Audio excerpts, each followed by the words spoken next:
pistols and whistle Dixie. Get some, baby! Get some! Welcome to Guns and Politics Podcast. I fucked that up. Sorry. That's the opening. There it is. There it is. Okay. Yeah. That was stellar. That's where it's Stellar, gonna. That's Craig. where it's gonna start. Right there. That's where it started. Yeah. Guns and Politics Podcast. Get some. Number 2. Get some. 10, Yeah, get 15, some. 2015. So, and we have a co-host of a very attractive Russian Whoa. sniper lady from Russia. That's actually from Stalingrad, during the Battle of Stalingrad, just when that picture was taken, I believe. And it's slightly enhanced with color. She's one of, even in during the Battle of Stalingrad, which was quite intense in World War II, especially for the Russians, and the Germans didn't enjoy it too much either. Right.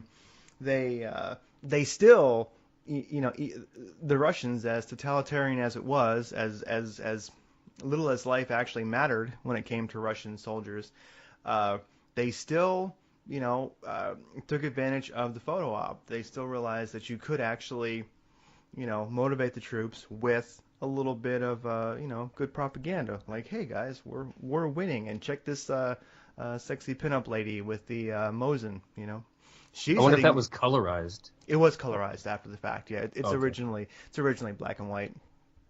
So our co-host there.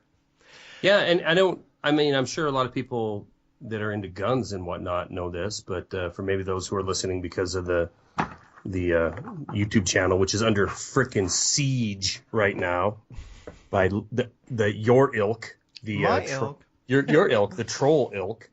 We can get into that a little bit later, but the Russians, Soviets at that time, employed not just eye candy female snipers. There was thousands of Soviet female snipers, and they killed a lot of Germans. It's one of the things that the Germans did not take into account is the true when it came to Russia, that everybody actually was equal, and the Germans, they didn't plan on the women fighting in Russia, so they had twice the force facing them. They didn't realize that. So, and women were employed especially as snipers, since they were not quite as strong, and they weren't so good with the bayonet up front, but they found that I believe the Russians found that women were actually naturally better shots, and by our body geometry, women are better shots. They're better marksmen. Has to do with the wide butt, basically the bigger hips. They're sturdier, and so there were whole platoons, whole groups. I'm not sure what the sizes were, but I guess they basically terrorized the Germans, because women actually make great snipers. They're actually it can be argued that women make better snipers than men to some extent. So they tore them up. So, and there were actually, for some odd reason, maybe just all Russian women were attractive back then. I don't know. Maybe they still are, but there were a lot of famous, rather hot Russian snipers that were women during World War II, and they definitely took pictures of them. That woman there, I'll put a caption in later, like what her name was and such, but she's actually a legit, Russian sniper out of Stalingrad. Mm-hmm. Yeah, no, you're right. You're 100% right. I mean, there were over 800,000 women who served, not as snipers, but who served in the military during World War II, and a big number of them, not a huge number, but a surprisingly large number were employed in these face-to-face combat roles. And I don't know the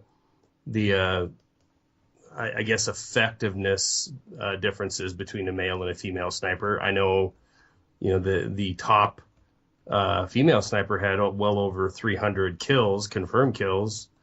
I don't know if that makes them. You're saying the body geometry makes them a better platform for a sniper because they got the big booty. Wider hips, basically. I guess technically speaking, it's the legitimately, yeah, the wider hips actually, from what I understand, actually give women a step up kind of when it comes to marksmanship. They can be a little bit better.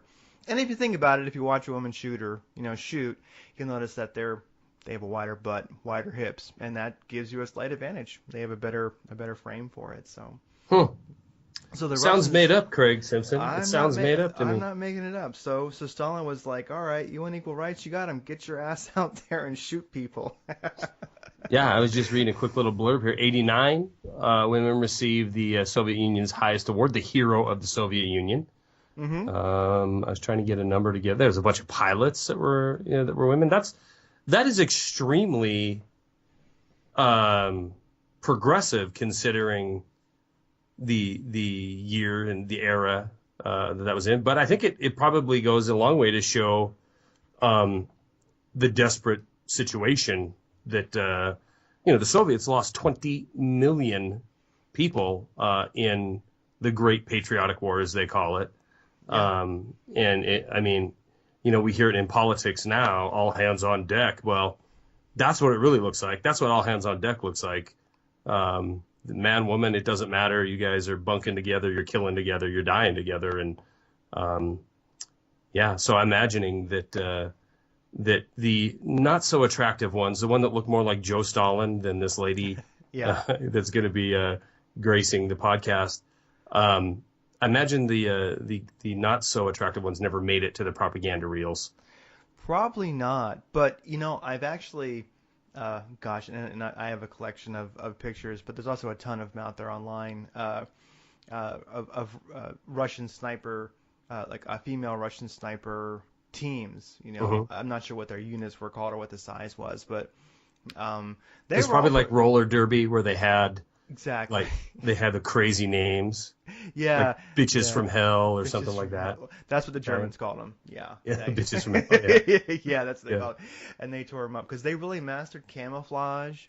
Because they didn't want to fight hand to hand because the men were stronger.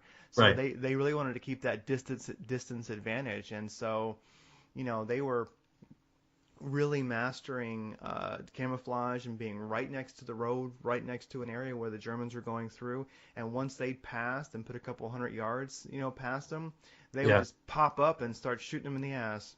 And they caused quite a lot of havoc. So anyway, maybe I'll post some links to that on the page after the show. Yeah, and we didn't talk about this before, but it's very interesting. And I am looking now at some information. This Nina Labaskia and another lady, a Ukrainian, Ludmila Pavachenko, had over 300 German kills each. I mean, that's a lot of freaking people. What is that? Roughly three companies of infantry. That's a lot of people. They were badass. So it's the thing. World War II history has always been. I've always been a bit of a World War II history buff, and there's two parts of the war a couple parts that I've always liked to study. One is the Battle of Stalingrad itself, because it's really a pinnacle moment, and it shows you a lot of the German strategy that kind of lost the war for them in Russia. Ferocious battle. I mean, just ferocious, freezing cold, and bloody and gory, and you're right. I agree, Greg. You could say that on the Western Front and the Eastern Front was the beginning of the end. That was the first major setback that the Nazis faced, and it was the beginning of the end. Oh yeah, and you look at the whole war, kind of the Germans going after Russia, where they were going after the Ukraine.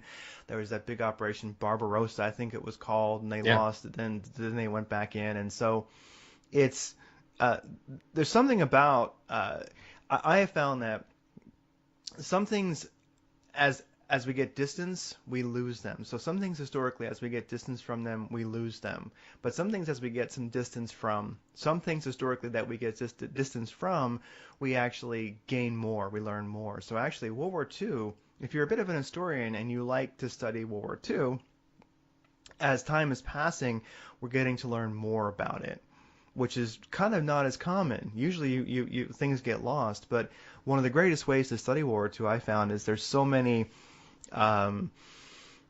diaries of soldiers, both German, Russian, American, that are out there, and you can buy these, you can read them, and I find that you learn more about the war from those. I find Yeah. in any other, like. I think that's definitely true of earlier wars too. Mhm. I mean, I think it's almost exclusively true of pre World War One, and even to some extent World War One, is the memoirs, the journals, the Yeah. handwritten, the photographers on the ground. But from mid World War Two, I mean, when World War One through World War Two is really when the age of recording through cameras and Oh yeah.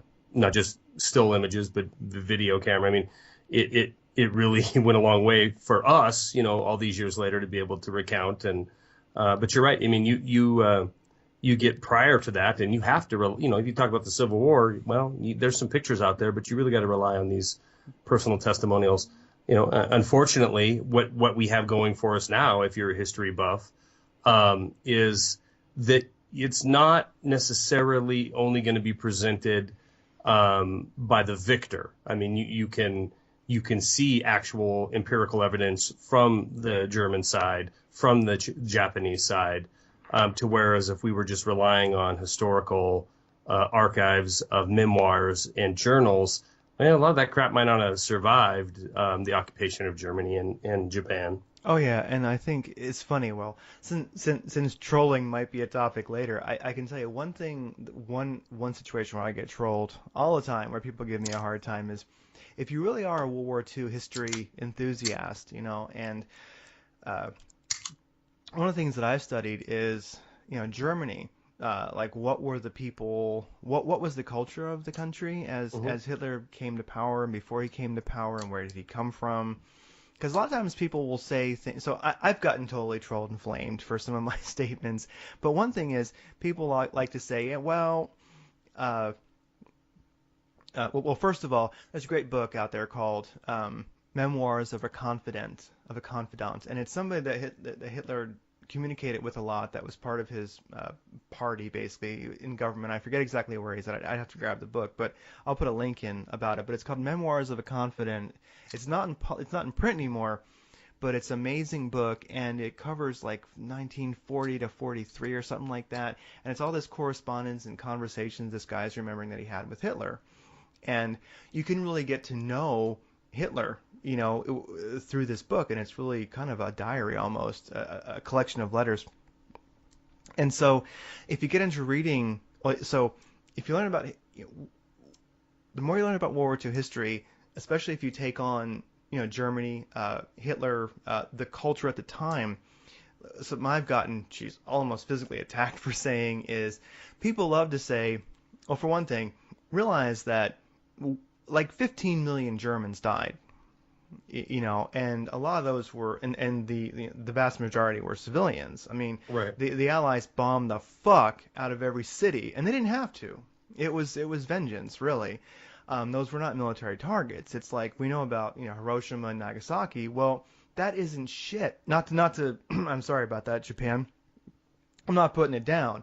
I know it was horrible, but compared to what happened to Germany, you guys hardly even got bombed at all. Yeah, And cities so, like Dresden were yeah. literally eviscerated off the map, and I don't know what percentage of that was civilian casualties, it. but it was all, Yeah. and the excuse at the time was you had to break the will of the German people, and let's face it, the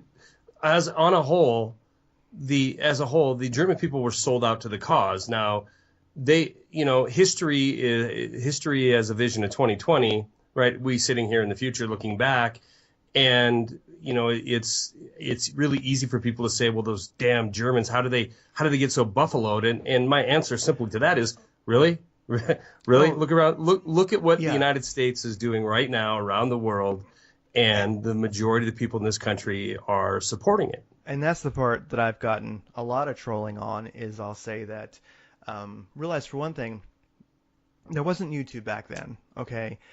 And the German people did not know a lot of what was going on, as far as people always bring up the Jews and the concentration camps. And, Oh, the Jews. and I would say that, realize German people, sorry guys, from my study historically, the German people, they didn't know what was happening. And also, Hitler was not particularly mean to the Jews. People tended to get along until a certain point when the Jews got kind of kicked out of Germany.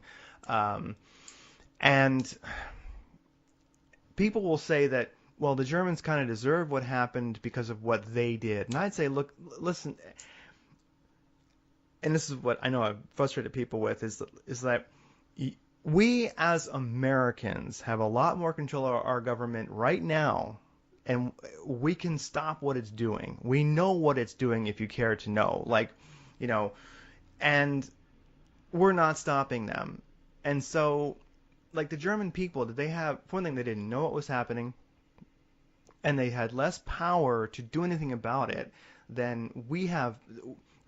The power the American people have right now to stop, America's conquest it's so much more superior. We have so much more power. We have so much more knowledge. So that whole thing about the Germans kind of deserved it, it's like, and I've gotten trolled for it, but it's like, no, they didn't. I mean, honestly, I would say that the Germans deserved what happened when Russia got there and, raped almost every woman in that country, literally, like when the German soldiers weren't disgusting enough. And so they actually brought in the Mongol soldiers that they had and actually unleashed them because the Russian soldiers basically weren't brutal enough. Right. When they invaded Berlin, mm-hmm. it was obviously under Soviet martial law, and the law stated that if you were a German female, it was illegal for you to lock your doors at night. Yeah. And they would, it would just be gang raped and mm-hmm. and in a lot of cases murdered. In a lot of cases, it ended up with the females committing suicide. But yeah. and I don't know that. I mean, there's atrocities in war. There's no question about it. But regardless of the situation, those women didn't deserve it. And I'd say the same thing about the Russian women who were raped and Ukrainian women that were raped and Czechoslovakian and that were brutalized by German soldiers. I mean, mm-hmm. obviously, none of those people deserve that. But yeah. Go ahead. Oh yeah. So that's one of the things that I've gotten trolled on. What'd you get trolled on?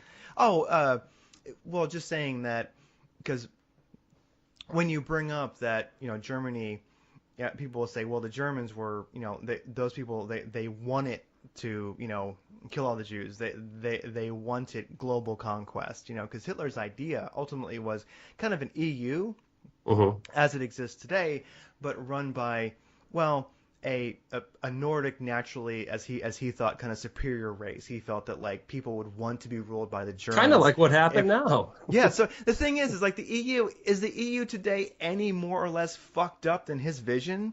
Like That pretty much is his vision. Germany is the powerhouse of the EU. Yeah. And it's it's a five.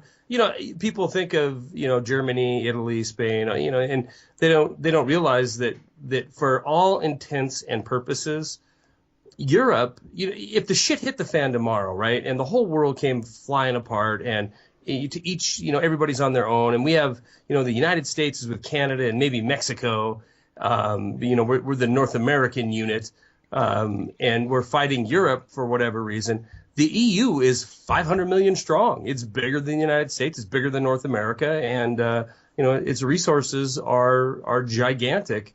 So the vision that Hitler might have had for that area. Now his was Lebensraum, which was this room to move, room to grow, and it was for the German people, and that's why he decided he was going to start pushing east. But there is that could be a whole entire program. Might be a good one to look at the causes, the real causes, not the cookie cutter bullcrap that we get for the start of World War I as well as World War II, because just like there is now, just like Eisenhower warned us about after World War II, there was a very much dedicated agenda, and World War I was like the first dazzling and titillating propaganda campaign against the American people by the American government in order to lull them into a war. And what's interesting to me, Craig, is you compare to now, just 100 years later, where we'll give up our individual freedom and our rights at the drop of a hat. We don't even care. We just whatever. It is what it is, and I got to do this to be safe, and I got to give my financial future away so I can make sure that my portfolio stays healthy. But in the time of World War II, or World War I rather, America was very much, first of all, it wasn't a global superpower. Second of all, it had more of an isolationist type of policy, and there was no appetite for us being involved in a foreign war. And I always think back to what I've learned, because history was a major of mine, and where I grew up in copper mining city, Butte, Montana. During World War I, there was so much dissension, so much angst in the populace that the government literally put army on the streets with fully automatic. I don't know what the brand of the machine gun was at the time. I'm assuming it was one of the water cooled big boys, but they had machine guns on the streets of Butte, Montana to force copper miners to not congregate and encourage them to get their butts down the copper mines, because you need copper for bullets. And look how far we've come. From a nation that its first thought is you're going to have to pull a gun on me and point it at me to force me to produce for a war effort, to now where we'll sit back and we'll let the government say it's okay to kidnap and detain indefinitely an American citizen. And in fact, it's okay to bomb him into oblivion because he's suspected to be. And you know what, if that's okay, then, well, it's even okay to kill his son just a few weeks later, which, I'm not making that up. That all happened. But anyway, this is guns and politics, so I don't want to get too much into. Yeah. Well, it's a good topic. Female Russian snipers in World War II, and how different were the German people during World War II than Americans are now. Yeah. I'll put that. There you go. In the notes. In the talk. Well, and I know the topic that we had talked about during this week, which is fun. This is fun because we just pick a small little segment of this life that you and I have that we love. Oh, hold on. I'm gonna step away for 15 seconds. Hold on. All right. I gotta turn my oven alarm off. Hold on. All right. Well, I'll continue on while Craig is making special Seattle brownies, and we pretty much all know what that means out there in the land of happy-go-lucky. Anyway, it has been fun because Craig and I we do share a lot of communication back and forth talking about. Sorry about the dead space. Okay, I'm back. That's all right. It wasn't dead. I was talking. Oh, good. Yeah. We spend a lot of time communicating about guns because we're both domestic terrorists, and we have a lot of guns and we love our guns. And so this week we decided that a good topic would be something that him and I have talked about pretty extensively over the last year or even longer. Extreme. Yeah. Yeah, is military surplus, and shit hits the fan and into the world. And what do you want? If you can only get one gun, what do you want? And is it the way to go? Because these are military surplus weapons, and I think we have some pretty interesting takes on it. But the first thing I want to bring up is an article you wrote that we posted, and you have on your site, which is whatisanaoperator.com, right? Yeah, whatisanaoperator.com. Yeah, and I thought it was a very good article about. Why don't you explain a little bit about it? Yeah, so I updated a little bit today while I was at work, and put some, Russian sniper. You can leave that out in case your boss is like, no, it's okay. It's okay. No, I was working actually. I just, multitasking. Yeah. So but the idea is, everyone. So the idea is, are surplus rifles still worth buying? Traditionally they've been really inexpensive. You could go to a gun show, buy an SKS, buy a Mosin, or one of those two. I'm going to use those because they're the most popular and prevalent today, I think. And a Mosin was like $69, and SKS was like $99, And then I've had some older guys tell me like this week that, well, actually I bought a Mosin at Sears for $9.95 back in the day. So they've always been a dirt cheap weapon. And actually down south, especially where, some people don't have a good deal of money, the I don't think Mosin, you have to. I don't think it has to be regional for that. But go ahead. yeah, so I guess wherever you hunt, let's You're say a regionalist. yeah, I'm a regionalist. Let's Yeah. say Midwest, let's say down south. Yeah. Those are the areas where I know of this being the case, where people had public land nearby and they didn't have a lot of money. The Mosin was actually, you could go to a gun show and you could buy a Mosin and a can of 440 rounds of ammo for Sure. under $100. And a lot of deer and elk down south and in the Midwest, like Colorado, you might say, I guess Utah and Nevada, Hmm. have been taken out by Mosins with open sights. It actually was kind of the poor man's hunting rifle, because the thing about the Mosin is it has sights that are actually meant to be used at a distance, where many Yes. rifles don't have that. So just ask a female Russian sniper in World War II. She can tell you that hitting a Nazi at 1,000 yards. If she can get off her big fat butt, she'll tell you. Yeah, I mean, hey, but it's definitely, I mean, a Russian butt is actually better than a tripod. Anyway, but I get, anyway, so the Mosin is great, and when it's inexpensive, it's great. The SKS is great because it's semi-automatic, got a 10-round integral magazine. Hmm. It could be considered. People use it for hunting. It's a fun rifle. Well, It's I don't want to and- gloss over the Mosin. I don't know Yeah. if you have a list you want to roll down, because Pretty much the Mosin and the SKS are what I focused on. Okay. And yeah, go ahead.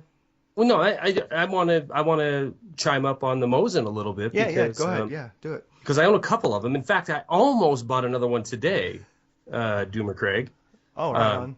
Yeah, it was an M44, and for those of you who don't know, it is still a Mosin Nagant. It's basically a 9130, but it's their carbine length that they had developed for, I think, initially cavalry, and then paratroopers as well. But so it's your basic Mosin Nagant, except it's about, I don't know, probably 12, 14 inches of the barrel is lopped off. And it's kind of a cool little rifle. Those M44s, and then, when we say M44, 9130, okay, there's many offshoots depending what Soviet bloc nation it was made in, or, if it was made in China by Norinco or whatever. But in a nutshell, the 9130 is a standard infantry rifle, and then this M44 is going to be the airborne rifle, and they had come with an attached, kind of like the SKS, in a lot of cases, the attached bayonet. And Craig, this one I was looking at today, and I've been looking at for a while, is in pretty pristine condition. A lot of the reason for that is it wasn't built until 1948, which, obviously would have been long after the end of World War II. But I find it interesting because when I first went in, I check pawn shops all the time. I'm always looking for Mosin parts, and that's another reason why this program's happening tonight, because the reliability, we were going to talk about a little bit. But when I first walked in there, he had a price of it of $369. Now, there's no conceivable scenario where that, compared to a modern rifle, that Mosin, taking away the cool factor, the World War II era, the Soviet aspect of it, just the cool crap that goes along with having a historical piece like that, that's uncalculable. But comparing, if I was going to buy a rifle for general purpose use, there is no way on God's green earth a Mosin Nagant is worth $360 whatever dollars he was asking for it. And today he's down to 315, and I threw out there thinking, there's no way this is going to be accepted, an offer of 290, and he probably is going to take it, and I'm going to end up with another M44. But like I said, it's on almost perfect condition. But the point being this: a Mosin Nagant is a cool gun. It's a cool caliber. But I'm going to be honest, and this is going to piss some people off who are Mosin lovers, probably Eric Lovely, although used to he's the a trolling. reasonable. You're used to the trolling. Yeah, now I am. Apparently, since my vacation, I've been spending all my time in Israel collecting shekels and becoming a goyim scumbag. But anyway, the Mosin Nagant in any of its, machinations is cool. And if it's $100 gun, I think you're nuts not to have one. But it's not that accurate. It's not that reliable. It's not a modern firearm. And if you're going to pay a comparable price for it as you would a modern firearm, and this is your go-to hunting rifle or into the earth rifle, home defense rifle, which maybe, people listening, that it ends up they need one rifle that fits all those bills. It is the worst choice you could possibly make if you're spending that kind of money. What's your take? I mean, Craig, you've shot the hell out of your Mosin and you put a lot of money into your Mosin. Look, it kicks like a mule. It's not fun. It's not a fun gun to go shoot unless you put a $100 muzzle brake on it. The bolt is tricky at best, and I guarantee if you own one, there's going to be a point where you are, for whatever you're worth, punching that bolt in order to cycle around out of there. Oh yeah, the accuracy is okay, but you're stuck with iron sights unless you spend $100 and get yourself a scope mount, and then all of a sudden you just have a mediocre platform for an optic. I love the gun. I got a couple of them. I'm probably going to buy another one, but it's just a cool old thing for me. I think that for me, if you like old steel, it's a fun rifle to shoot. I would say that the new steel that rifles are made out of is not the same as old steel. So if you get an M1 Garand, if you get any of these old rifles, there is something neat about the steel, about the metal. And so yes. a Mosin is an inexpensive way to shoot some old metal, because if this person's a enthusiast of the history of weapons, it is a great way to have a piece of history yes. in your gun safe and some old metal, and it shoots like nothing else quite does. Mm-hmm. And to me, a Mosin for $69 is worth buying. Absolutely, all day long. Yeah, an SKS for $99, that's worth buying. Yeah. But the thing is, they don't cost that anymore, and that's the problem. They've both been pushed into what a modern rifle costs. And I mean, if you got the extra money and you want something historic, you want something fun. I mean, most people who are gun enthusiasts, they have a gun safe full of odd things, full of neat things, full of guns they love that are unique and not really practical. And that's fun. I would just say that the Mosin's completely not practical. It's totally a safe gun. It's a great way to try something out from World War II. They are badass to shoot because you think about, that those things, you think about where it may have been. It's fun to look at Mosins and then research the markings on them and see where it's been. Like mine, I love that kind of stuff too. Yeah, looking at the cartouches on them and. Oh yeah, like mine never went to war. It changed hands once between armories. Never went to war. It lived his whole life in Finland in an armory. Mm-hmm. And so if you have a perfect barrel and all matching parts, your Mosin, I found that mine is pretty accurate. The only thing is, I guess I find myself looking at it and going, what am I going to do with this thing? It's neat, but it's not practical. What, like take it hunting? Well, one of the things I noted in the article was if you put a brass stack or scope mount on it, the problem is that it's not really sturdy. If you bump that thing, you're going to be off. Yes. And so, what good is it? So it seems like to me, if you can find a Mosin for, under $100 or not much more than $100, or you find one that you like that costs a couple $100 and you want to spend the money, buy a Mosin, buy it for fun, but it probably has absolutely no practical application. I mean, and like I don't see. Yeah, go ahead. I agree with your assessment 100%. I don't think it's a good platform for an optic. It might be okay for like a red dot if you were, going to mount it like you would a scout scope or whatnot on there for a home defense, but. It's not that I don't think the 7.62 54R round isn't capable. It's it's a 30-06 basically, So it absolutely is going to take down any animal that's on this planet. It could be a good home defense gun. And if you can get the rifle and a Spam can full of surplus ammo, for $200, then you're nuts. And you're on a budget. You're on you don't have the kind of money to go buy a brand new modern rifle and then a buck around for the ammunition. And you're trying to put all your eggs into one rifle basket. Oh yeah. And you could do it for $200. I think it's a great idea. I would just say, when you do that, go ahead and realize you have a 100-year-old gun almost. Everything on it at any moment could potentially break on you, and something probably will. I've never had one that hasn't had something go wrong. So take that into account. Buy a new, when you go to a gun show, buy a new trigger group, or buy the clamps that hold the stock on, or buy a bolt, because the tolerance on these things are kind of like an AK. Pretty much any bolt's going to fit in any receiver. So, but is it practical? Yeah, if the price is right. Yeah, if you want to stay, like, especially if you live in Nevada or Arizona, Utah, I guess, and where you live, Montana. You can say Montana. It. The thing is, there, if you want to buy a Mosin, it's in good shape. You buy that 440 round can of ammunition straight from Romania, made in 1940 or something like that.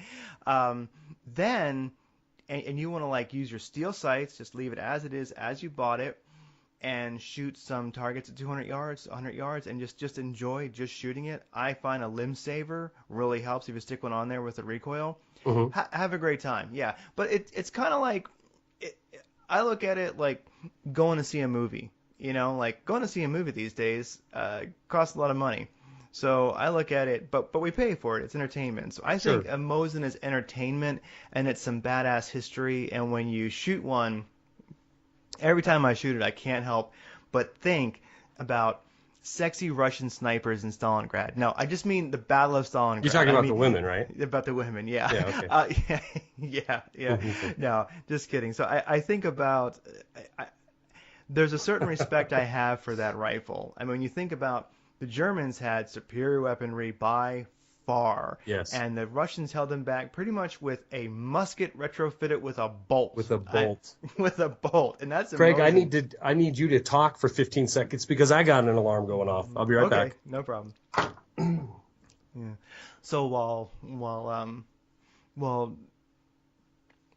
Charlie runs off briefly, I guess we can segue into the SKS to keep things moving. So the SKS it really was the predecessor of the AK-47. A different person made it. It looks like an AK-47, but there are two different people actually manufactured them. I mean, two people designed. There's a different person who designed each. Sorry. And the SKS is semi-automatic, unlike the Mosin, which is bolt action. The SKS holds 10 rounds. It's got an internal magazine, so you can't switch mags. Yep, and I was going over the SKS, and I was saying the SKS, you can load it by hand, one round at a time, but that's really where you can oftentimes find ammo, the 7.62 by 39, the AK ammo, on 10-round stripper clips. If you've ever gone to a gun show or you've ever gone and bought ammo, you'll notice that sometimes it comes on stripper clips, and if you ever see 7.62 by 39 ammo on 10-round stripper clips, that was probably made with the SKS in mind, because if you get good with that, you can really, boom, load them pretty quick. Oh, yeah. I mean, you could really get into, you can almost, reload with a stripper clip and an SKS as quick as you can change, well, definitely no slower than you change mags in an AK-47. No doubt about it. I have a really special place for the SKS, especially since you and I have been talking about this topic, because of a few reasons I want to get into. I do want to follow up just a little bit. Yeah. I found it interesting when you were talking about a limb saver on that Mosin, and maybe the reason why I'm jaded a little bit towards the quality of a Mosin. First of all, 80-plus-year-old gun. It's made in some cases in the height of World War II, and it shows. I mean, you can look at the milling on it. You can look at the bottom of the bolt and see the milling work that's been hastily done so they can get these things cranked out. And, that all comes to play if you shoot the thing a lot. And so I think that there is a part of the population that has those. A lot of people have them. Not everybody is like me and they live out in the middle of Montana and I can go shoot, any night I wanted to.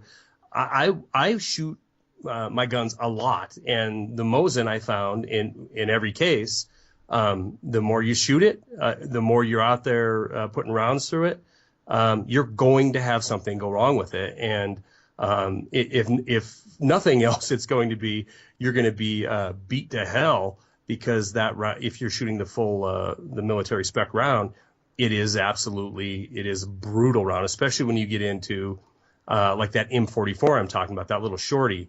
I mean, it literally steel butt plate. If you were laying prone and holding it wrong, you could end up with a busted collarbone. You'd mentioned the limb saver, and what I wanted to add to that was on my 9130, me and a friend bought muzzle brakes for them, and they were like $70 a piece, and they're god-awful ugly, big old giant looking, they look like the original muzzle brake on the Barrett 50 cal. But, oh my goodness, what a difference that made. I mean, it tamed it to where you could sit there and fire it all day with the steel butt plate and not have any problems whatsoever. It became a pleasurable gun. But, I'm modifying that piece of history in order to do it. Yeah. No, I'll actually put that under cool things to check out. Mosin muzzle brake. Mosin, Mosin muzzle brake.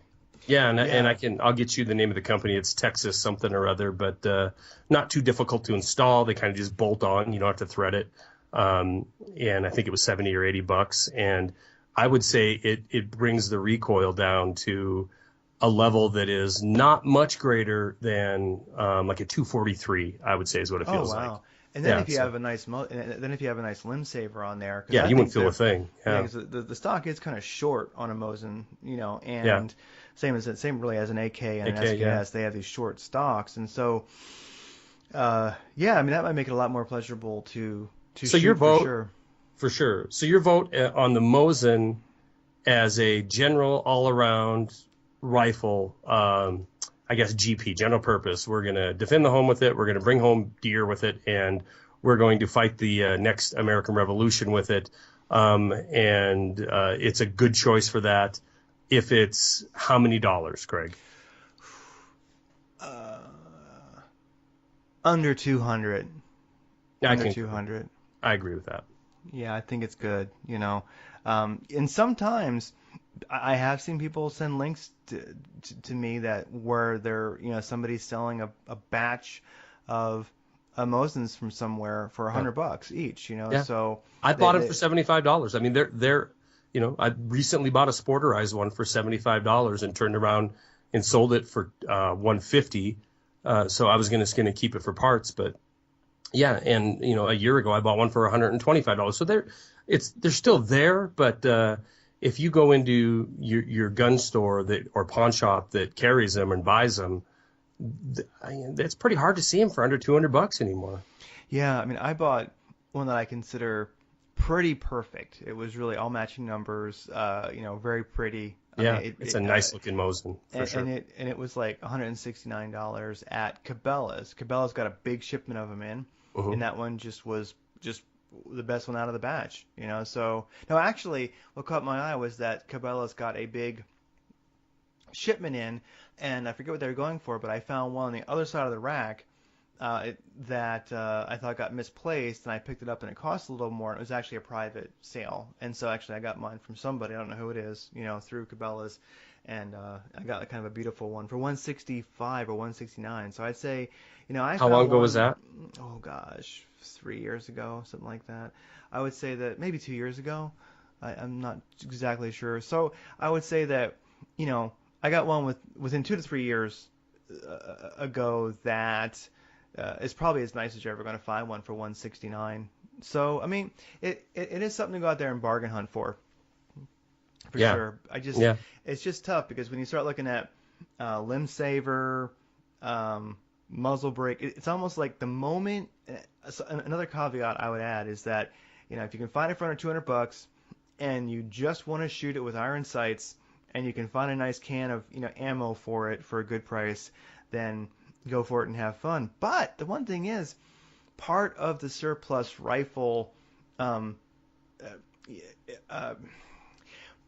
of the reasons that one of the reasons, I think maybe the biggest reason that the surplus rifles were so popular was, well, yes, they were inexpensive, but also ammo is cheap. And now, I don't know, I don't see Mosin ammo as really any kind of a deal. No. I'm not seeing the 1,000-round cans for $99 anymore.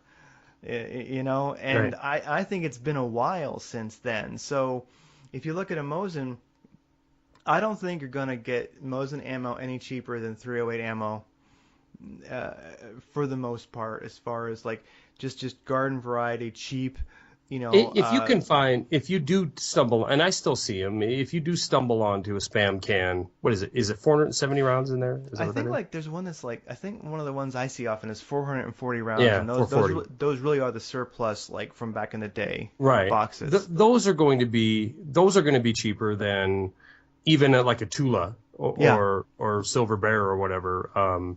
Which is the 308 costs. Yeah, they're going to be less expensive, but those are becoming fewer and farther between. Not to mention when you do decide you're going to shoot that ammo, it is really old and it's corrosive, so you're going to have to me those spam cans are kind of what's going to hit the fan someday. So I'm just going to keep this in.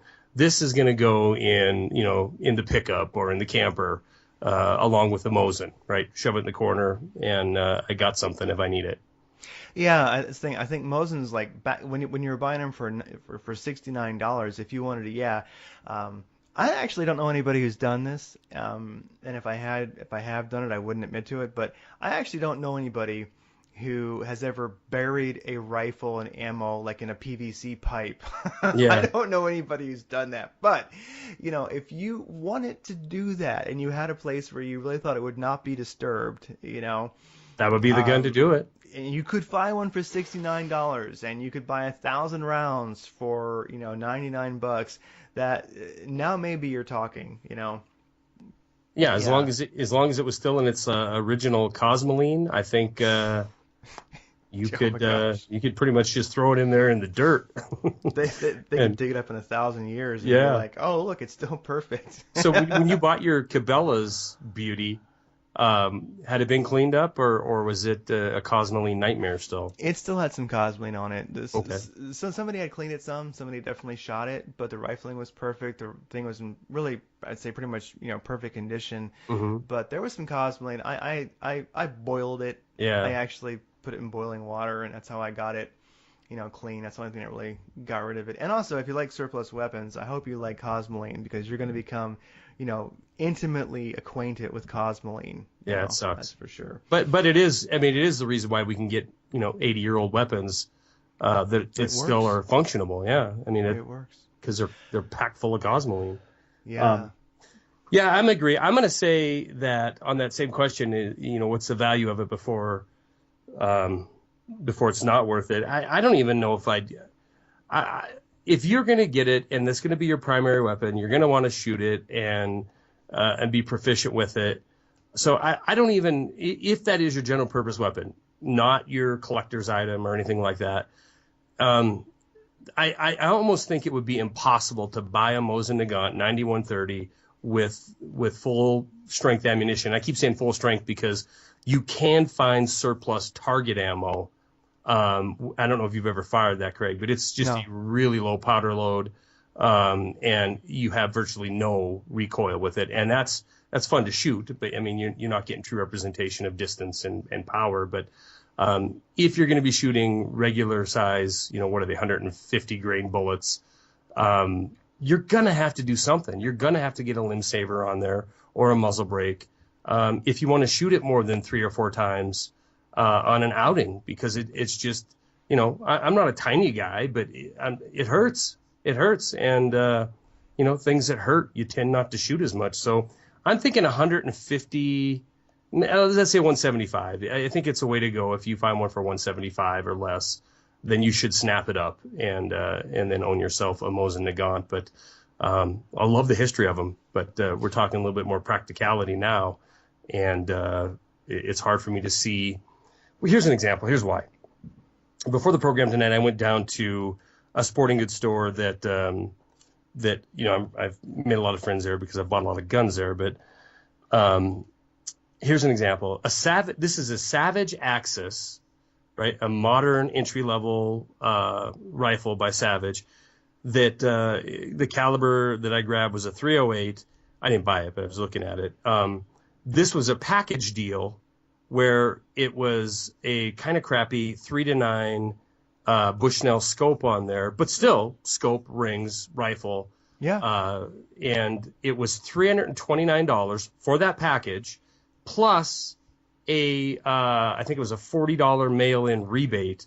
So you're in the $280 range for a full-size, full-caliber hunting rifle with an optic on it and rings and mounts that is going to outperform the Mosin Nagant at every level, period, all day long. I mean, I don't know. Do you have experience with an Axis? I own one of them. I've got a Ruger American. I've never shot an Axis. Okay, well, American Axis, it's, as you know, the Ruger American is their entry level. The Savage Axis is their entry level. Remington has a 783. That is their entry level. And they're all in that same ballpark. They're all within about $100 of each other. And they're all just the cheap plastic stock. But I own all three of them. I own an American, I own a 783, and I own an Axis. And they're all of them are incredibly accurate guns. And I was going to say for the money, but just take that out of there. I mean, they're just an accurate gun. The triggers on them are a whole universe away from what you're ever going to get on any Mosin Nagant trigger, even if you spend the money to put in a high-end, aftermarket trigger. That's $100. Yeah. Yeah, and the Savage Axis AccuTrigger is amazing. It's an amazing trigger. The American has a really, really good trigger, and the 783 is also a really good trigger. So, $280, you're getting an excellent rifle, a decent scope, and something that's brand new out of the box. And I think it's going to be really hard to beat that deal when you're looking at a Mosin. And that's the thing. And one of the things that I didn't look at when I put together that article was prefab packages, because those usually are the best deals. Right. So you look at it and you go, okay, so you can get a Savage. I haven't shot one of those, but I've held them. And it seems like it's the equivalent of the Ruger American. I mean, yeah, and they're a little bit cheaper price wise, but yeah. Yeah. So that's the thing is. And I like the Ruger American trigger. I like the kind of secondary safety it has on the trigger. Because when you're hunting, you're carrying it around, with the safety on, and I like that little bit of extra safety on a hunting rifle. But one thing also when it comes into I just thought of this, is that if a person was thinking about a shit hits the fan rifle, I still think about the Ruger 1022, and if you get a takedown, so if you get a Ruger 1022 takedown, it kind of folds in half, comes apart, and you can buy one of those with iron sights on it that are actually sights that do work. And I see one like at Bass Pro here for $349, and you could probably find a better deal. So, like if I was thinking about a shit hits the fan rifle, I mean a takedown, I can carry in my backpack. No one's going to know that I have it, and I could also carry like 500 rounds, and it wouldn't even be that heavy. Yeah. So, I mean, when people think about, I need a shit hits the fan rifle, well, I mean, if I had a choice, honestly, between a Mosin or a 1022 for, like, shit hit the fan, I need a rifle for defense and hunting. I think one of my sweet spots might be a Ruger 1022, and, I mean, if it was suppressed, it'd be even more badass. But, I mean, as far as general purpose practicality, shit hits the fan rifle, you could hunt with a 1022. You can hunt with a 22. I mean, you're going to be blood trailing for a while, but you can do it. So, somebody said you can carry around a Mosin, an SKS, or a Ruger takedown, 10/22 in a backpack, which no one knows you have, and a couple hundred rounds of ammo, which don't weigh anything. What do you want to do? I don't know. I think I'd want the Ruger 10/22 takedown. Well, I guess I don't know. I mean, I do love 22s. I think they're outstanding. And if it was just an accessory, right? Like you're trying to survive, so you're out, you're hiking or camping or whatever, and the gun is, your primary mission isn't defense, right? Your primary mission is survival. Mm-hmm. Then I think you're right. And as far as hunting with it goes, well, it probably opens up more doors than it closes, because you're not going to shoot a grouse with a Mosin Nagant. Well, you can. You're just not going to have anything left. You're not going to shoot a goose or a duck or something like that with one, because it's just going to obliterate it. So, yeah, you're going to, it's going to be a really difficult challenge if you bump into a moose or something with your 22. But overall, I think I'd have to agree with you. Just its compactness, it's lightweight, it's at the end of the day, the firepower of it, of a Ruger 10/22 is pretty impressive when you think about just even 10-round rotary magazines that are I don't know, which could you fit, 5 or 6 of them in your pocket alone.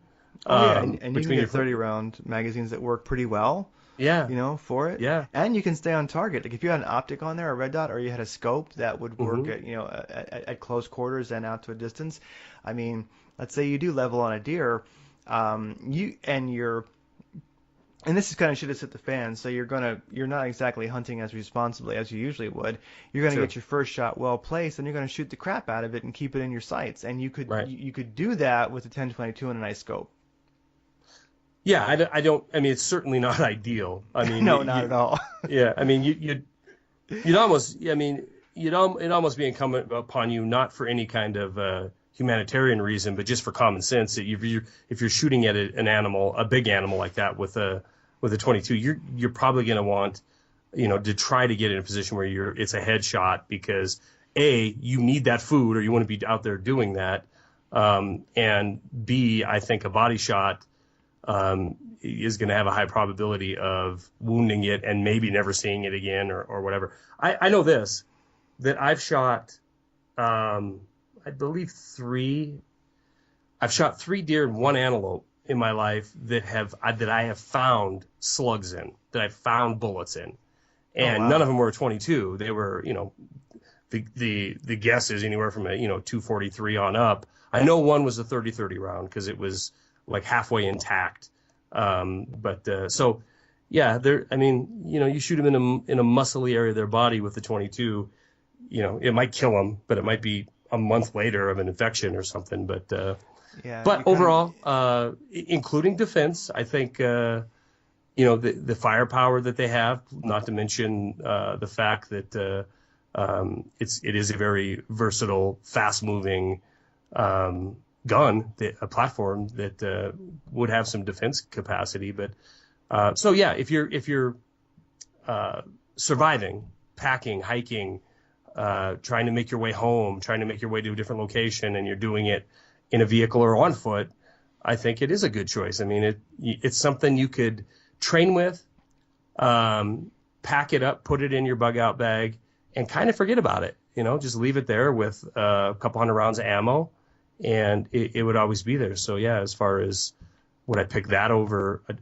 even not a takedown, you could put a folding stock on one and have it super folding stock, yeah. Yeah. You can use good ammo. You can use your nice CCI stingers. You can use your good ammo. You can put an optic on it, and you have a pretty good rifle. So let me say this. I think that's a good point. Wait, did you want to cover something else? Oh no, I was going to say I was going to bring up the SKS, but no, go ahead. That's where I'm going. Is the SKS. Okay, SKS, and that's for me. I think you and I might differ here a little bit, because, for some reason, not for some reason, I know the reasons why. I do think the SKS is going to be worth it a lot more financially than something like a Mosin would be, and it is because I do think it's young enough of a platform that it has some really important benefits that modern weapons have. It is semi-automatic. It is Russian, so it is ridiculously reliable, ridiculously tough. I believe they're, just from what I've owned, I think they're more accurate than an AK platform. People talk about the 10 round, and don't worry about that because you can replace it with a 30 round magazine. But to me, that would be a waste. And one of the biggest benefits of that rifle is the fact that it has an internal 10 round magazine. And if you stop and think about it, I don't know how many people have ever done like a full ammunition loadout. If you're in the military, you've done it. But those magazines weigh a lot, and a 30 round AK magazine isn't exactly the most ergonomic thing to plaster 10 or 12 of them on your chest. No, not at all. Yeah. So the SKS does weigh more than an AK-47. I think that is negated if you put everything on a scale. If you put nine magazines on a scale and that AK-47, I think all of a sudden it becomes about a moot point. Packability. You're talking about the 1022 because you can kind of covertly pack it around. Yeah. Yeah. The SKS, if you don't have that big 30 round mag hanging off of it, you don't have the grenade cup launcher on there or the bayonet on there. It kind of just looks like a regular rifle. I mean, there's nothing really, shocking or oh my God, he's got a black gun type of thing going on there. It looks just kind of like a hunting rifle. It very much does. Yeah. But if it hits a fan, you want to shoot a deer, you want to shoot an elk, you want to shoot a moose, if you want to defend your camp or your home, you got some pretty good resources there. 10 rounds, quick reload with stripper clip. You can have several hundred rounds on you. And because they're light, they can just fit in little ammo pockets on your body. And a self-contained magazine, you don't have to worry about losing. So I think the SKS is a real winner. That being said, you used to be able to buy them for $100, $150, $200. But now I don't see any for. I did a little research, and I was looking online just to see, okay, what could I buy? I went and I looked, what could I buy one for today? Because I know you're always going to find like a good deal here and there, but I was like, okay, let me look online. What can I buy one for right now, like that evening? And I found that I was finding them between $300 and $450 where I could actually buy them on Gunbroker and such. So I know you can do better, but you're looking at, I went and visited some people here in Washington who were selling them, and they all wanted like $450 for nice ones. Yeah. So to me, it seems like looking online, and then also previously looking around Washington, looking at some people's SKSs who were selling them, it was like between $300 and $400. And I know there's the occasional deal, but I'm not really finding an SKS that's in good condition that like I'd want to buy for less than $300. How about you? Are you finding them or? No, not at all. In fact, I recently just found one at a local pawn shop, and they wanted, I think, $350 for it. And I mean, it is literally the worst stock I've ever seen. I want to just beat to hell. And I mean, it was just generally ratty. I'm sure it still operated and everything fine, but yeah, it was $350. And to me, that thing all beat to hell. Stock-wise, I'm just speaking of the stock, at $350 is still a better value than a Mosin at 180 or $200. So Mosin has a novelty rifle that you like the history. You want to shoot some old steel. You want to keep the steel sights. You want to go out in the desert and shoot some bowling pins at 200 yards. Great. Practicality possibly zero. So the SKS actually does have some modern practical applications. Yeah. Yeah, I'm on Arms List right now, just looking at the Romanian SKS. This is in Ohio, $400, $550 for a Yugo in Pennsylvania. So yeah, and there's no. And the cool factor. I guess there's cool factor. It is good to know, because if you're bumping around your local pawn shop or looking online and you see, an SKS for $200, then you probably should think about picking that thing up. But and nothing looks cooler. I mean, I tell you, I don't think there's any rifle that looks cooler with a bayonet than an SKS. I mean, Yeah. I gotta throw the cool factor in there. If you can find one with the non-spiky, like the blade, like a like a K-bar looking bayonet, they just look so totally badass with that. So I gotta throw the cool factor in there. But you see, the issue I have with the SKS is I like it. It's wonderful. I think in general it may have better ballistics than most AKs, but then again with AKs you can get quality barrels in some of them. It depends. There's Hmm. different. So just same as with an AR. I mean, you can buy a cheap barrel or a nice one. So I'm not sure if an SKS is any more accurate than an AK with a nice barrel, but in general, when I've shot the SKS, it seemed like more of an accurate rifle. Yeah, It that's seemed like been it my was experience. yeah, it seemed like it was made to be a rifle, where the AK took on it was a new generation of like the short range fighting rifle. Even though that's what the SKS was, I think it still had that kind of Mosin tendency of being a rifle, where the SKS was like no, where the AK was like I'm gonna shoot you at 100 yards. Right. So with the even look at like a lot of times the stock sights that came with the SKS, they went out to a couple hundred yards, and so it was meant to still reach out and love somebody. So I like the SKS. I love it. I'd like to have one. I really would. I don't. I would love to find one. If I found one for, I'm going to say under 175 or at 175, and it doesn't have to be beautiful, but in good condition, basically, An SKS I'd for buy it. 175? If I found one at 175, I would have it. I would buy it. But Yeah, you'd be crazy not to. I just yeah. don't think that exists anymore. And that's the tough thing, because when you start getting into like the price that SKSs are going for right now, especially nice ones, which Yeah. are like cost their weight in gold, you can buy an AK, you can buy a Century Arms. You're getting What there, is it? for sure. Like what is that one? The Century Arms, very The, common as the new Monster Century 10. Arms, that's Yeah. 100% American made. They had them at this gun store I was at today, and I wrote these numbers down because I knew we'd be talking about it. But that all American Century Arms, no sale price or anything, was $649, and that's not even a great deal. That's just a deal. I mean, it's just a normal deal on them. Yeah. So yeah, and if you're paying $400 for an SKS, is it worth the extra $250 to get up to a regular AK? I don't know, and that's why SKS is so weird to me, because I think in some respects SKS is a better rifle for the things we're talking about. For it's the fan rifle, it's awesome, Yeah. because I mean you can, it's a good hunting rifle, it's a good defense rifle, it's still awesome, it's still an awesome rifle, but I mean I've seen AKs for $499, $599. I mean I've Right. seen them in gun stores for, I mean the price is really coming down on the AK. So, and of course, I'm sure most people listening know, but an SKS and an AK-47 are the same caliber. And so Right. the AK-47's got detachable magazines. You can use a 10-round magazine if you want. It keeps it really low profile.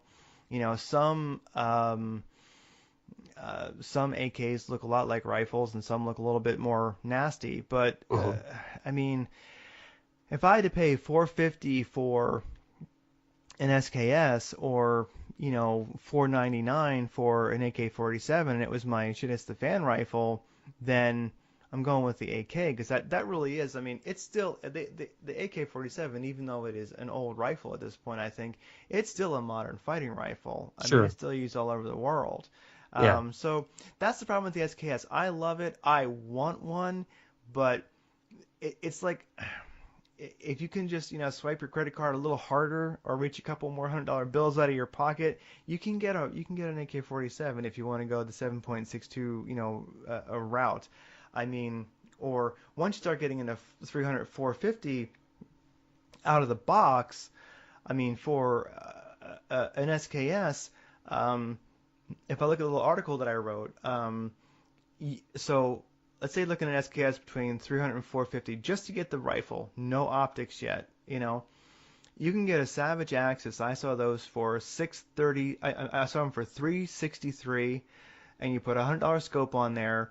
You spend $30 for rings, and you buy 20 rounds of ammo at $10.95 for $308, Mhm. and you're actually hitting the range shooting for $503.95. You So talking the thing, for the Access package? I think you found one for less. Oh I yeah, went, yeah. yeah, It's under $300 by the time. But that that's an outlier, and we're not really talking about yeah, the yeah. Black So I Friday tried, sale here. We're yeah, so I talking tried just to, in general. yeah, so I tried to be practical. So I went with like the best price that I saw rifles that I could actually buy, and I Yeah, went with $30 for scope rings, and then for the SKS and the Mosin, I went with what a mount costs for a scope because you got to buy one. With the Savage Axis and the Ruger American in 308, I just went with I didn't have to figure in a scope mount, just rings. So for each rifle, the cost of the best price you can get it at, a scope mount where it's needed, $30 rings for all of them. I just said $100 for a scope, and then I also added one box of 20 rounds of ammo for each one.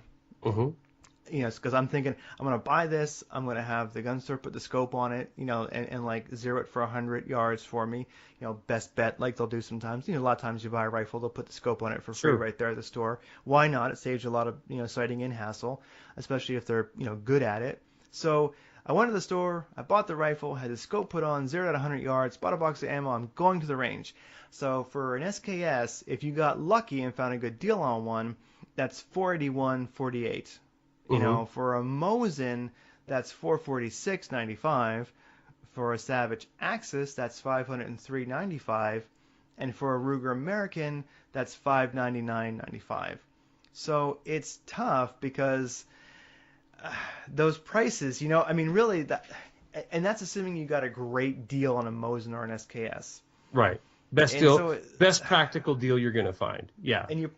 so it's like it seems like when you take into account reality, where you probably won't get the best deal for your SKS or your No, let's Mosin. just say it is the best deal Yeah, the best on the deal. Mosin and the SKS versus just the average deal on The a Savage modern Axis. rifle. That Yeah. I don't know who can make the argument that oh, I got to get me that Mosin or SKS. It's a little easier to make with the SKS only because it has a little different capacity than it's got a better capacity than those entry level rifles, and it has a semi-automatic. But does that outweigh all the other benefit of having a modern rifle? Accuracy, dependability, just Floating the fact barrel.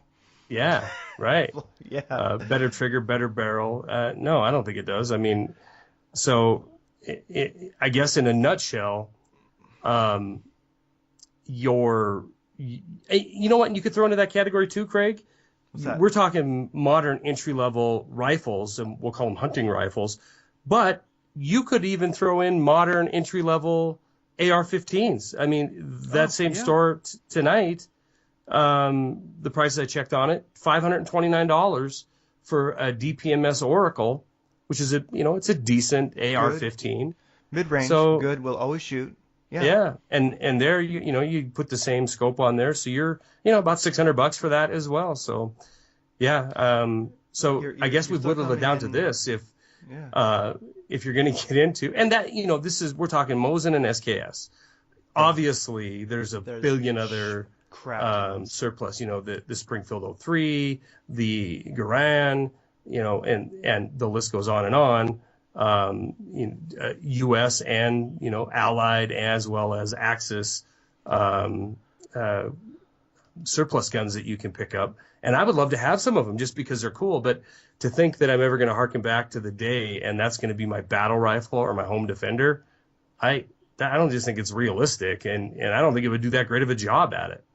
It's going to be badass. It's going to be fun to shoot when you go out to the range, out to the desert with your friends. Like if I take the Mosin, everybody who doesn't have one has to shoot it. Once. Once, and they're like, okay, that's cool. That's Yeah, cool. I'm good. You know. I'm good. Then you put the forest fire out that it started, and and with that said, yeah, I mean they're wonderful. It's kind of like having an AK-47. I love my AKs, and everybody has to shoot it. Everybody loves it. Everybody kind of feels a little bit disintegrated with their AR after that. They're like, damn, I've never shot a man's rifle before. Oh my God. There we go.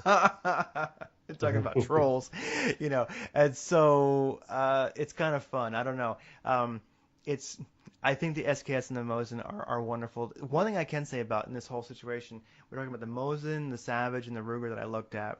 The SKS is semi-automatic, Hmm. so it is, it does have that going for it. Sure. But then again, like you mentioned, like I mentioned, like the AKs are pretty good in price. You found an AR that's pretty good in price. So Hmm.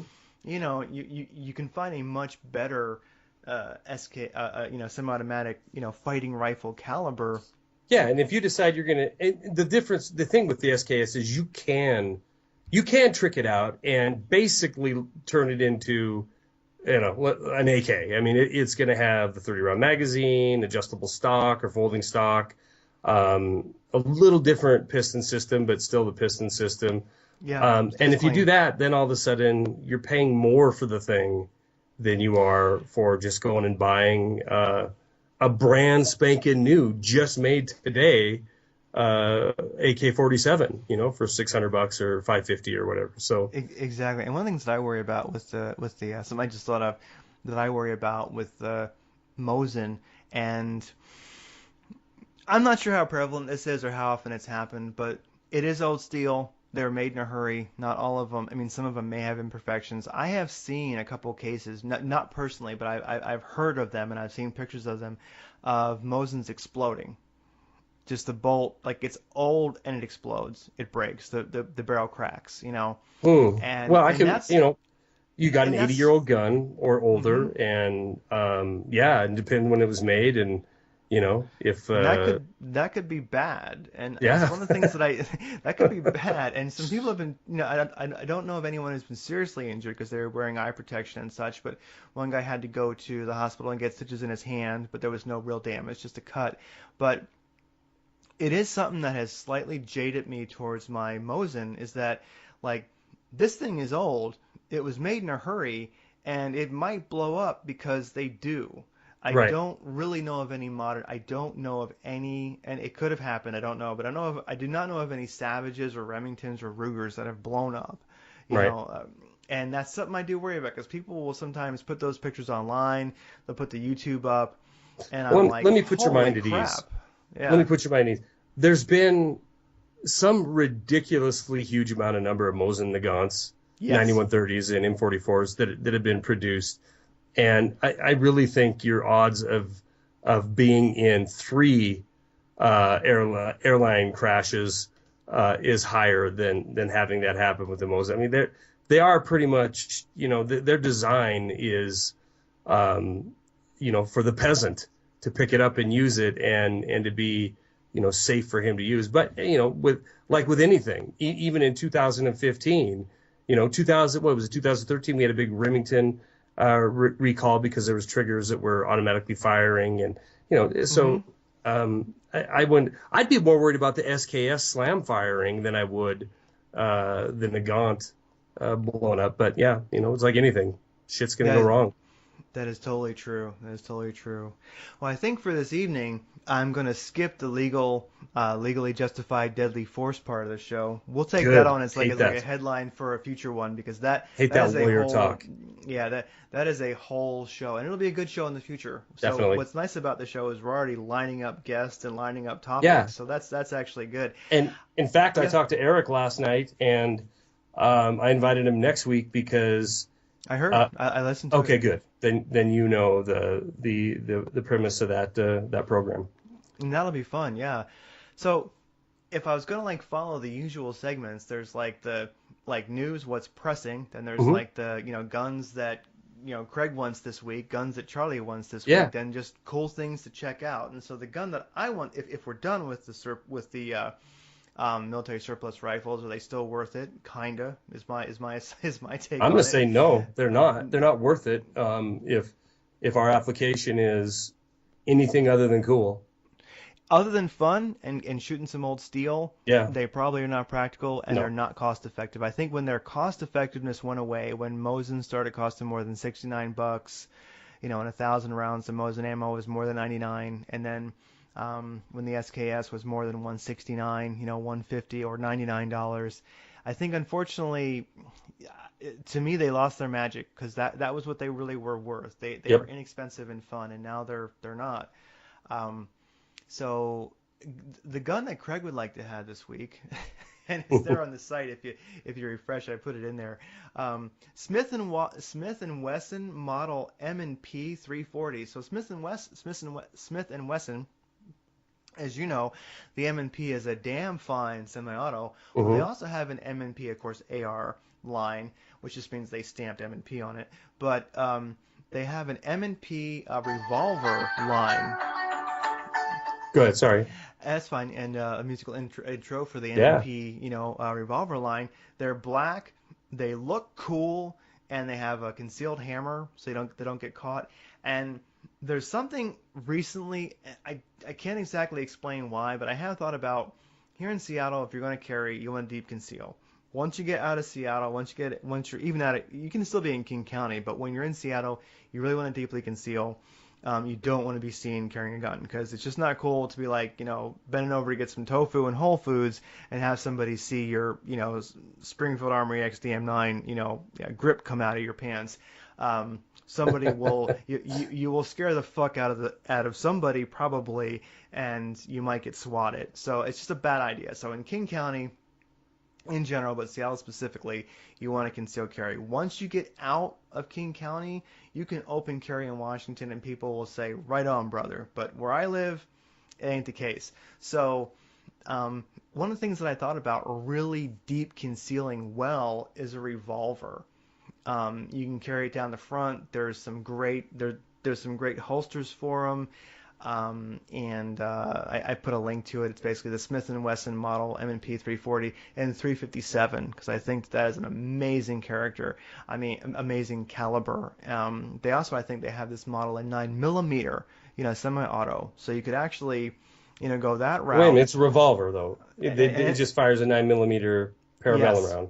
Yeah, so Yeah. you could and that way you wouldn't have to keep extra ammo for it, buy a Right. different caliber. But to me, if I'm going to have a revolver personally, I like the moose that like the charging rhino stopping power of the 357. So Yeah. and the fact that you not only within 10 yards shoot the person, you also catch them on fire with a 357 Magnum. So I've just kind of been thinking that's the gun I was thinking about this week. I do ponder it. They're a little expensive, the 9mm ones. The 357 ones are expensive. The whole line is expensive. I'm not hung up on getting this particular one, but a 357 snub nose revolver with the massive muzzle flash would be a great deep concealment weapon with that where the Kind of hammer freaking me is out not by the way you're exposed. saying deep concealment. Where are you going to put this thing so deeply? I could maybe link to it in the notes. I forget. There's a holster manufacturer. Damn, I forget who they're called. But it's like a nice Velcro kind of belt you carry, and then you Yeah. actually have down the front of your pants. Oh There's my like a God. Your oh appendix well, carrying this thing, right? no, actually, you're pretty much like you're carrying it next to the shaft, pretty much. Oh You're boy. carrying deep concealment where I like my weapons, and so basically, um, Uh, it's just nice to know it's there. And well, so that anyway, that is yeah. a.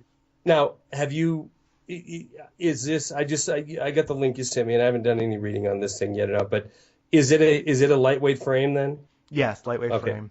All right. So a light, I've not shot that gun, but I have shot some of the lightweights, the featherweights, and they're fun. They're fun to shoot in 38 special. They are yes, not fun to shoot in 357. And I guess that is kind of nice. You could train all day long with yes, 38s, and then for your carry needs, we can carry 38 because it's a capable round. But definitely. 357, yeah, I think it's a good choice. How much is that gun? That's like $800 that one. Oh my gosh. It's fine. It's fine. It's like No, $800 or $900. It's really expensive. That's kind of like top of the line dream gun right there. I've seen ones by Smith and Wesson that are smaller and have a hammer that's not exposed for even like $300, $400. So you can buy them for a more reasonable price. But for deep concealment, I deep, really have deep concealment, shaft concealment. I deep have shaft, deep shaft Seattle concealment. concealment. Yeah, a shaft holster.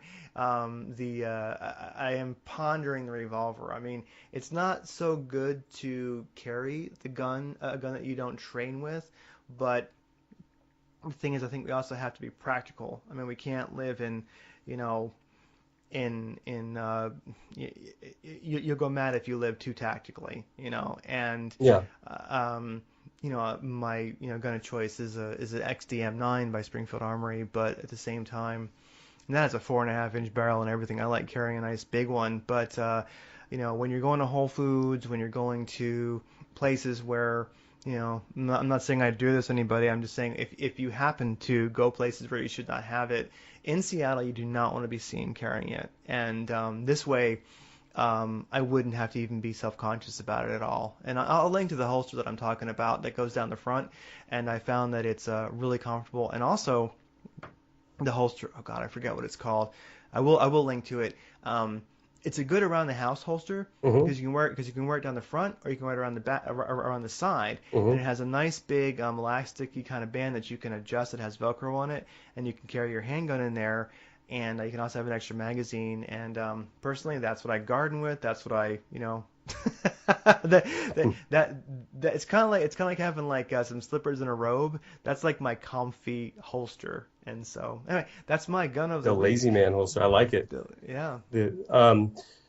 Well, that's a good choice. I think those are kind of cool, and you're right. I do like that for a concealed carry because, it's flawless. I think cops would say that's a backup gun, but super light, super concealable, and they are kind of cool looking. They're kind of throwback cool looking. Um, Yeah. so it is hunting season. It's really close to rifle season here in Montana, and I've been, I shoot all the time, but I've been really working on some long distance stuff. And um, my favorite rifle right now for long distance is my Tika T3 Mhm. in 223, and they have one in a local store that's exactly what I want in a 308, and it's synthetic stock, nothing surprising there, but a fluted stainless steel barrel, and in fact, I would buy it tomorrow if Tika would just offer it with a threaded barrel. Um, they don't. And the problem with those Tika T3 lights is they're so ridiculously light. It's one of the things I love about them. Yeah. But even in a 308, it's you have to do something. You have to put a limb saver on it, or not if you're just going to hunt and shoot 4 rounds a year out of it, no big deal. But if you're going to go do some serious shooting with it, um, it's just too light, and even a 308 is too much round for it. So when I do get one, and eventually I will, it's going to have to be with the understanding that it's going to go straight to a gunsmith and have a threaded barrel so I can put a muzzle brake on it. But that is the gun right now that I'm salivating over. I I I've never owned a Tika until about going on a year ago, and for the amount of money you spend, I believe they're right around $700 for the rifle naked. I'm absolutely blown away with the accuracy of this gun, and I'm talking 500 yards with well under 5-inch groups, and just super consistent, even super consistent even with ammo that you think shouldn't be so outstanding. But so the Tika T3 in 223 that I have now is my favorite rifle. And I really want one in a bigger caliber in a 308. I won't go any bigger than that because I just don't see a need for it.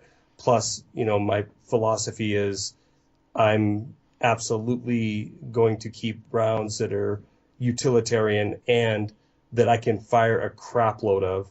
And I just can't have a 300 Win Mag or 338 Mm. or, I can't afford it. I mean, Oh, a dollar or 100%. $2 a round.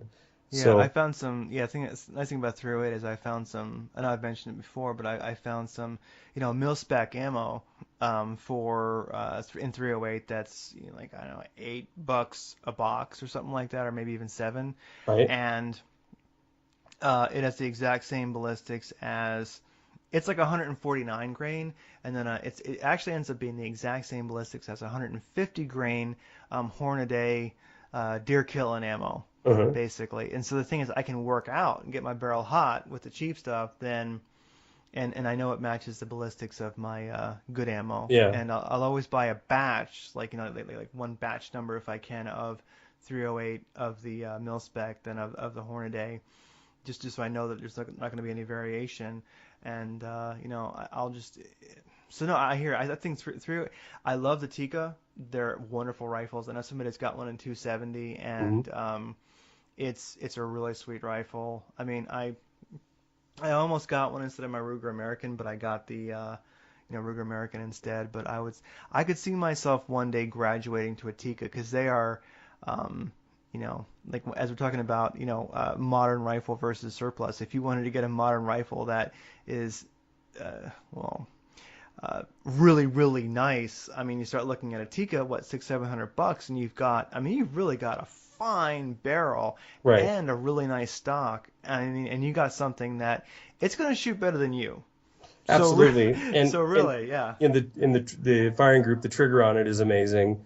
Just yeah, right out of the box, it's right out of the box. And I hate people say sub MOA, blah blah blah, but it is an MOA rifle right out of the box. There's no question about it. And I will say this about the synthetic stock on it: the American, the Axis, the cheap Remington, any of the entry level stocks that I've owned or shot are kind of crappy. um, they're crappy. They serve the purpose of if you're packing it on your shoulder to go hunting.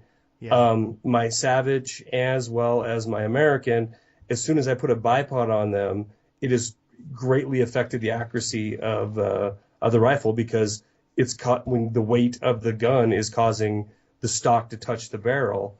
I will say yeah, in the Tikka, it is the synthetic stock. It almost feels like a wood stock, and it's almost as rigid as a wood stock. So and I've got a bipod on mine, and I've got this 223 on 10-inch steel at 600 yards, and it didn't affect it not one bit. I mean, it stayed free floated, and yeah, I totally. mean for it if you're, I mean the Ruger American Axis and the 783, they're great guns.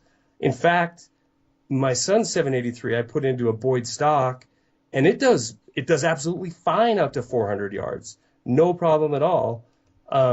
So I mean, if you're just looking for a hunting gun, or even a budget gun that's a home defense slash hunting slash into the world, I don't think there's anything wrong with any of those entry level guns. But if you're looking to pick up a gun that you can go out and shoot 200 or 300 rounds in a weekend and just have a blast with it and see how good you can get, you're right. It is going to be a better gun than you, and you're going to have to work to Live up to outperform it. that gun.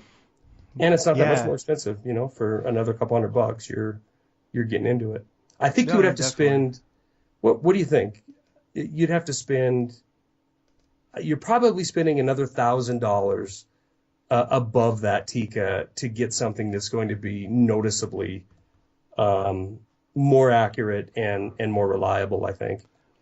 I'd say 1,000 or two. I mean, the Tikka, it's one of those situations where, yeah, Tikka's 600-700 bucks, but I really think you're getting a $2,000 rifle.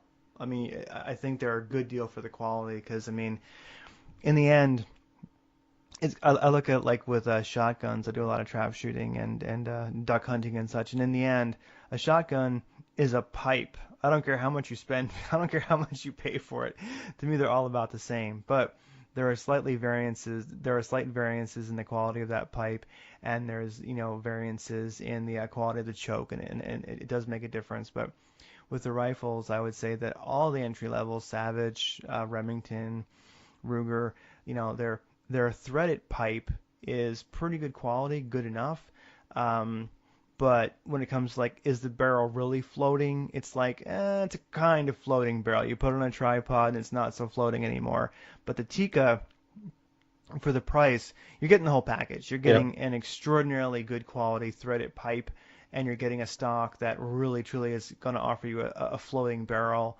And I don't know. I think you're looking at a good deal of money before you get better than a Tikka. I think they're a well-priced gun. I think I they're do a too. deal. I think they're a deal. I do too. You And know, obviously I can go buy a custom stock, at Accuracy International or some other high-end components to put on there to make it a $2,000 rifle or $3,000 rifle. But no, I think for the money, it's hard to beat them. But then again, I think it's for the money, it's hard to beat a Savage Axis, yeah, because you're under it comes down to $300 yeah. for a damn good Yeah. gun.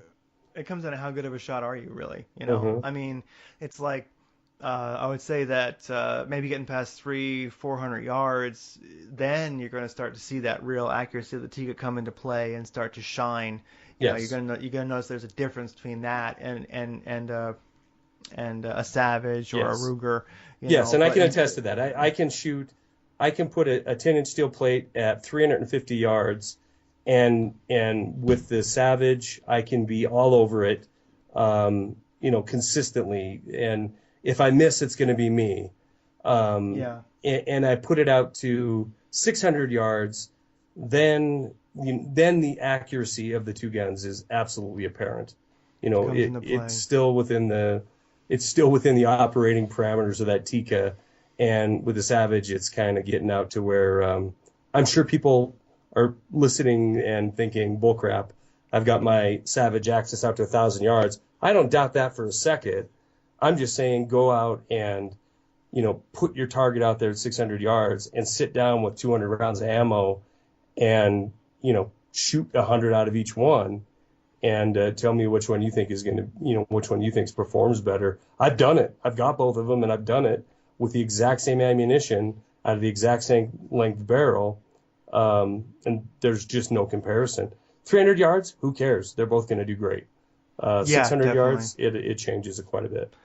Yeah, and once you're getting past 300 yards, you're that's a whole different world. I think there's a certain world up to 100 yards, a certain world out to 300 yards, and after that, then, well, you're getting into marksmanship, and, if you actually are shooting that far, then maybe the expense of the Tikka probably isn't such a big deal because you're working out. You've put some effort into it. Yeah. And then, so last part of the show, if we're, it's just, I got to wrap it up. We've been going for a while. But, cool things to check out. So send me a link to the Mosin muzzle brake. Yep. Mosin muzzle brake. I'll put that on there. And also, I was going to say, cool things to check out. Here's an odd topic, but I'm going to throw it out there because I think it's valuable. Gas masks, people.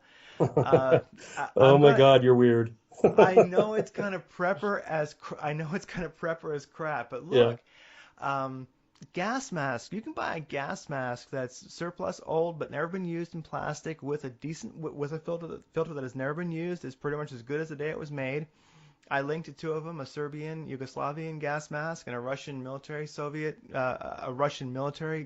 mask. Mm-hmm. The Russian military one even has sizes, so you can fit it to your infant who can operate if you're a proper prepper, and somebody who's larger.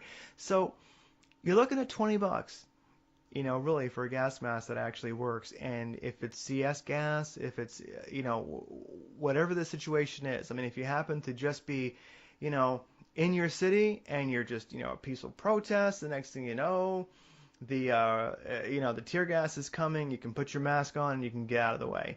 Or I don't know. I just think that when it comes to preparedness, and maybe they're just kind of fun, who knows why you might need it. I mean, I actually found that strapping one on was good once when I was cutting up a tree because it was getting my allergies going. Of course, I'm surprised the neighbors didn't call the cops. I think I terrified them.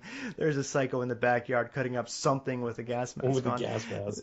Yeah, but look, really, I linked to them, and $20. And you have a real cheap. gas mask that, I mean, people oftentimes don't realize that you can get a surplus gas mask that has never been used, brand new in the plastic, for $20. And you know what? There was a time when we thought, many of us, if you're old as Charlie and I, and you've seen Metallica in concert,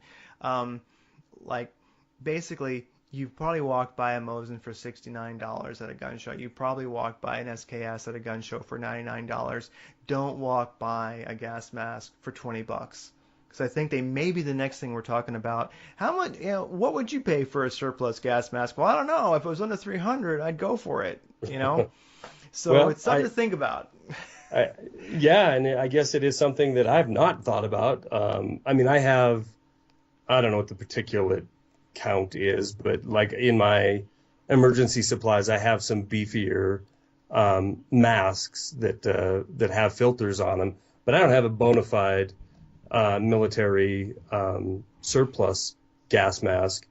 I don't know. I don't see why not. If there was some kind of an event, it is something that if you needed it and you don't have it, well, it's going to suck. And I do remember, Craig, in Gulf War One, we had three different times we were told it was false positives, but we had the chemical biological detectors, that were set out 100 meters, I believe it was, maybe it was 500, in front of our perimeter that went off. And I do remember the terror of the first one, because you're donning your gas mask, after you freshly have been explained to what it's like to die from a nerve agent attack or something like that. But $20, why not? If nothing else, you could wear it at Halloween. Oh yeah, and if you want to get those kids out of your yard, I'm telling you what, and that'll do it. Yeah, it'll do it. And also, because I had my atropine, auto injectors, and the Valium. Tupan and atropine, yeah. Yep, had those. And so yeah, I remember that in Gulf War One, where we went to MOP level 4 a couple times. Yep. Because my group where I was at quite a lot was actually stationed next to a frigging oil refinery, and every night they tried to hit that thing with Scud missiles.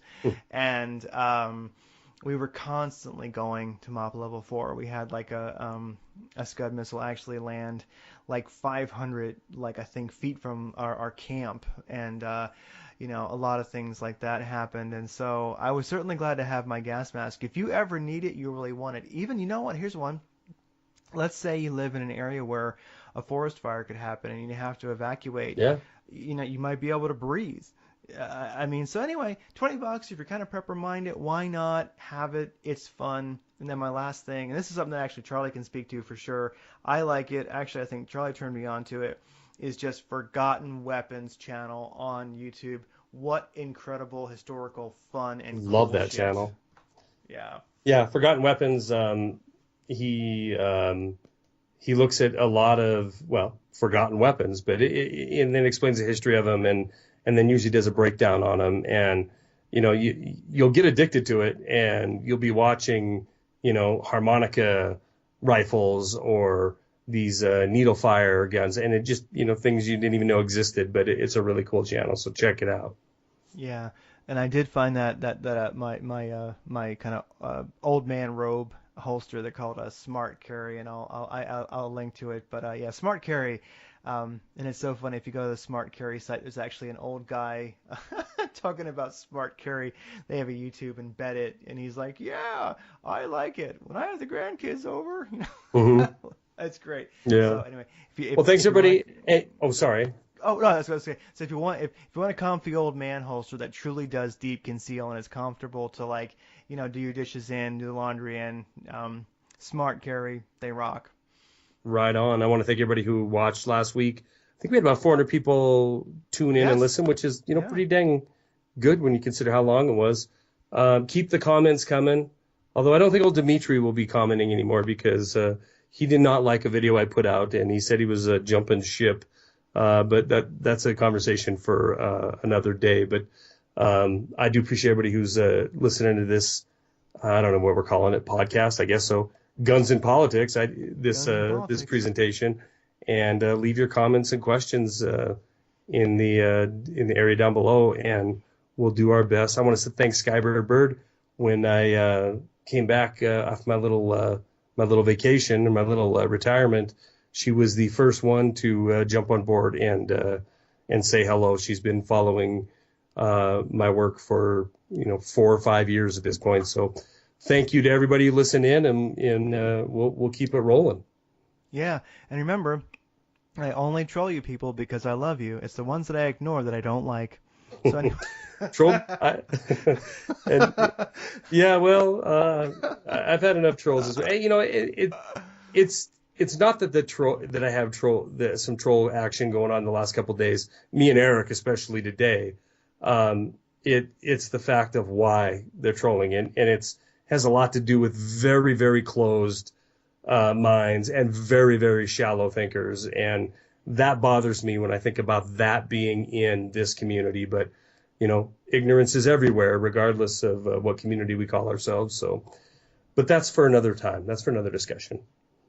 Yeah, yeah. I think that what you're getting trolled on was probably, I don't think there's anything you could actually throw out there that could have, triggered the community more than that. So I think that it's not that you did anything wrong.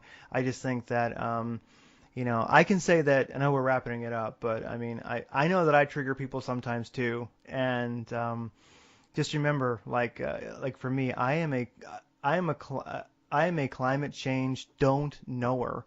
I Yeah, really don't know, and I don't concern myself. I'm a very active environmentalist, and I do a lot of things, but I don't do the climate change thing. So I just and I've heard everybody's who are pro and con global warming. I've heard everybody's silver bullet closed, boom, done. You're an idiot if you don't buy it. If you right. don't know, this is the truth. But you don't like science, you're an idiot. So I get attacked by people who believe in climate change and people who do not. Everybody friggin' hates me. And I would just say that, remember, be kind. Be kind. Because, like, from what I hear from people who are both, believe in climate change and those who do not, I would not want either to inherit the earth, as horrible as both have been to me, just for not having an opinion. Right. So, Well, and that's the thing is, there's no quicker way to to alienate somebody than to put on your dogmatic position. And it's fine to believe whatever the hell you want to believe. That is the beauty of being a human being. You can develop your own thought, and but when you close your mind off to what somebody says because of whatever, they're a Jew, they're gay, they're whatever, they're Democrat, they're a liberal, they're Bernie Sanders. If you're going to discount what a human being has to say, that might be, you might be able to glean some truth. If nothing else, you're going to be able to glean an indication of what they believe. And if you consider that person to be potentially the enemy, well, then you're an idiot for not having the ability to at least listen to what somebody says. But so the point is, because you don't have a position, or you have the antithesis of somebody else's position, for the mind to be ultimately just closed and the ire to be raised because you feel like somebody's has a different position or point of view than you, that is ignorance, that is childishness, and it is a surefire way to end up in a FEMA camp. And that might sound ridiculous and that might sound sensational, but think about it. If you're so easily trained to believe that anything that comes out of somebody who's considered to be a liberal's mouth, that you could just shut it off and you don't have to hear a word they say because it's irrelevant, then you know what? I'm sorry, you're sheep. Just like what we claim the population to be that isn't so-called awake. That's what you are when you are so sold out to one ideology, or so sold out to your own information rolling around in your head, that you don't have to open your ears to anybody else, because there's never going to be anybody that's in lockstep with you unless they're a damn liar and they're trying to sell you something. Yeah, that's it. That's enough of that talk. This is for gun sure, fun. yeah. Gun talk. Yeah. Oh, and actually, I think it's a very great summary. I'll just close the show notes with "Be kind when triggered." So, everybody, take care and be kind when triggered. Yeah, because Craig's shoving guns down his pants. Shaft Gary. Shaft Gary. Shaft grabber. All right, buddy, I'm gonna go. I gotta grab my kid. Take care. All Bye right, bye, buddy. everybody. Good show. Good show. I'm in a world of shit. Yes, but I am alive.